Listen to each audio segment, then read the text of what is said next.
His recipe was passed down to me from my grandmother and from, I guess her grandparents. It was passed down to me, and it was all word of mouth. It was never written down. He's my great-great-grandfather, Grandpa Wilford. He had two passions. He loved to duck hunt, and as such, he loaded his own shotgun shells. And he also loved barbecuing. And with that, he also kind of created his own barbecue sauce recipe. And he combined his two passions by figuring out a way to put his sauce into his self-loaded shotgun shells and shoot his pork shoulders while they're on the smoker. And kind of inject some sauce or spray some on the outside or what have you, and the neighbors would hear the gunshots ringing out from his farm, and they were like, oh my gosh, he's barbecuing, it's great, let's go to pay him a visit. I think a lot of people probably thought he was a bit off his rocker a little bit, shooting things on his smoker, but for whatever reason, that was his again, rather eccentric technique, and it worked well because people loved his barbecue. My name is Will McCarthy.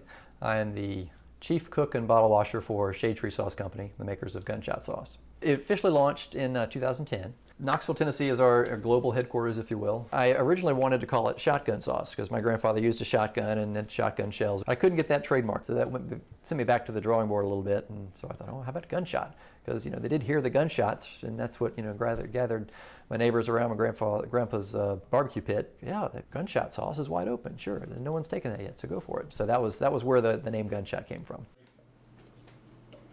I'd always wondered why none of my relatives had ever tried this venture or tried to bottle it. And in the process of going it through myself, I've I think learned after the fact that it's a lot of times a lot harder than you might think. And it's been a learning process for me. I don't really have a background in marketing or entrepreneurship or bringing a product to market. I studied engineering in college, and I went to the Navy, and I flew P-3 aircraft as a pilot. So I know nothing to do with this at all, but it's been a definite learning process. I'm in the Navy Reserves, and I was mobilized in 2008, went over to Afghanistan and Iraq for a year. And on the way back, I was in the process of wanted a kind of a change of pace. I had some money saved up, and I always wanted to see if I could market this family recipe. And so I had some money saved up. I thought, well, this is a great opportunity. But that was sort of the impetus behind giving that, I guess, pushing me off the edge was to having the extra capital that I thought I would need to see if I could give it a go.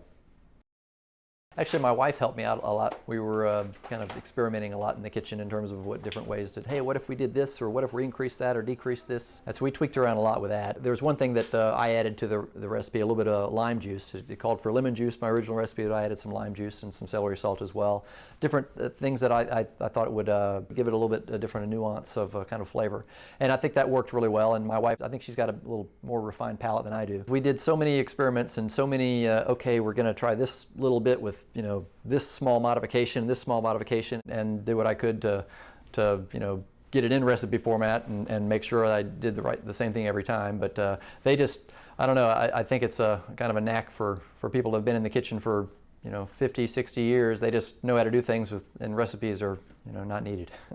There's also some tweaking involved when you start scaling up a recipe. Some things aren't necessarily linear. So, and my bottler was a great help to that as well, because he's got 250-gallon kettles that he makes it in, and I basically limited to about 3 or 4 gallons on my stovetop. But my great-great-grandfather, though, he did small batches. I think it was only like about maybe a couple of quarts at a time.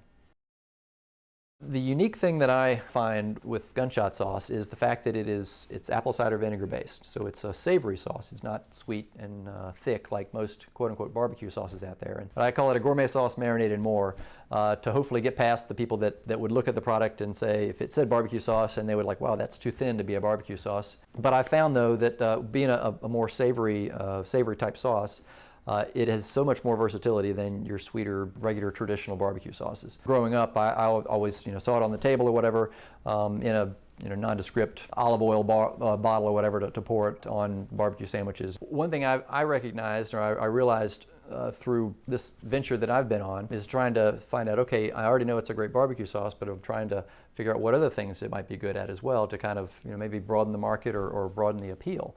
By and large, I was raised just using it as a barbecue sauce for pulled pork and maybe some chicken. I've got some chicken salad I just bought from the store to kind of illustrate how well it marries with any mayonnaise-based product, a mayonnaise-based chicken salad.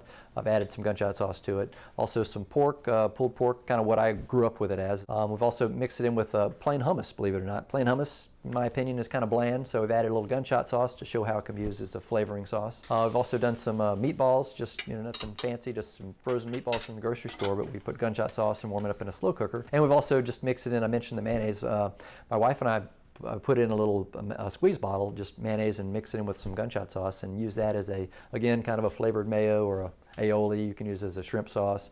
Got some sweet potato fries here. My wife and I love dipping those in it, but we put it on sandwiches, just kind of anything. One of the more kind of unique things that I've found, I was kind of surprised how good it was, but was pineapple, believe it or not. Brush it on some pineapple and put it on the grill, and then maybe even baste it a few times on the grill. And the sweetness of the pineapple and the kind of the tanginess of the vinegar and a little bit of the spices was really, I was very impressed. I'm like, wow, that's awesome. I've got several friends who use it exclusively as a Bloody Mary seasoning. So that's another avenue I want to kind of investigate. I would like to come out with a couple more flavors. I want to come out with a sweeter variety. There's thoughts of a flavored mayonnaise or an aioli sauce made. I'm pleasantly surprised at our growth and how we've done over the last 5 years or so. There are a lot more foodies, if you will, out there now with the Food Network and all the cable food channels out there and stuff, and the internet.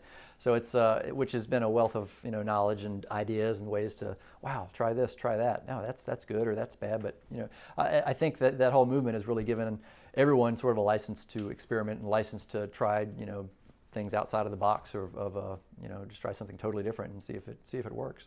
I never met the man, unfortunately. I wish I had. Apparently he was quite the eccentric character.